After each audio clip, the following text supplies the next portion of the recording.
It's been more than 6 weeks since the tragic shootout that claimed 6 lives in this remote part of Queensland's Western Downs. The trauma runs deep.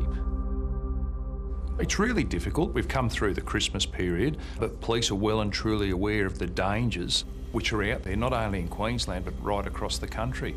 And questions have been asked about whether police could or should have known more about the potential danger they faced on this Western Downs property. Calls are growing louder for national firearm reform in the wake of the Queensland police shootings. There are calls for Australia to take a national approach to gun laws. We all need to be vigilant about how we can maintain our strong firearm safety framework and how we can improve it.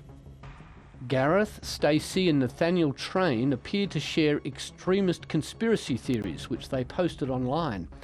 They shot and killed police officers Matthew Arnold and Rachel McCrow, as well as neighbour Alan Dare, in response to what police say was a run-of-the-mill investigation into a missing persons report and a firearms offence. It has been a day of devastation, a day of mourning for the whole QPS, the whole community and across our state and the country. It's unclear exactly how much Queensland Police knew about the arsenal of 6 weapons and ammunition stored at the Weambilla property. At least 2 of the guns were unregistered, and the matter is now under police and coronial investigation. What it has done is raised in the consciousness of the community that we are dealing with a situation where there are different systems for the management of firearms. Nathaniel Train did hold a firearms licence in New South Wales and left 2 other rifles at the Queensland border when he abandoned his car there just over 12 months ago. In these cross-border cases, police say firearms searches can be clunky and cumbersome. We have 8 jurisdictions across Australia which simply don't talk to each other. Ian Levers is the head of the Queensland Police Union and the president of the Police Federation of Australia, representing members of all 8 police services. I can't say what happened in Weambilla, it would have made a difference, but one of the murderers who executed my colleagues came from New South Wales. So we just need all this information available because people cross state borders. It's now 2023. And I think we need to pick up where John Howard left off.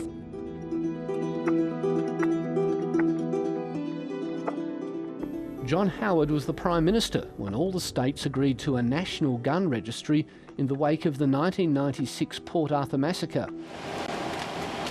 The reason why it hasn't been achieved, gun control advocates argue, is mainly bureaucratic. Undoubtedly it's a big task, and I think that's both in time, effort and inevitably money. But this was all agreed to 27 years ago. Why has it taken so long? Look, I can't understand that, and as what's happened in Queensland in December 2022, I've looked at an issue where I think there is failing, and I think we need to do it. Fire! Even gun clubs are on board. One register would be ideal in terms of making sure that police can do their job and keep the public safe. But gun clubs are wary of attempts to use the recent shooting tragedy to go a step further and introduce more firearm controls. There would be real concern to have a knee-jerk reaction to automatically change firearm laws every time anything happened. Others see the spotlight on gun laws as an opportunity for unfinished business, citing a range of other post-Port Arthur reforms the states reaffirmed their commitment to as recently as 2017. At times, the Australian policy settings have become a little bit complacent, looking back and patting ourselves on the shoulders.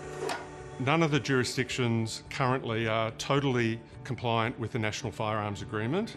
No jurisdictions manage the amount of ammunition that someone can buy, order or store. And there are a range of other technical aspects of legislation which are not consistent with the minimum standards that everyone agreed to. There are also calls for better tracking of guns and gun owners. Although there was a sudden drop in the number of firearms in Australia immediately after the Port Arthur massacre, the trend has been going up over the past decade. We have more firearms now than at Port Arthur. We have about half as many firearm owners who own probably between 4, 6 or 7 firearms each.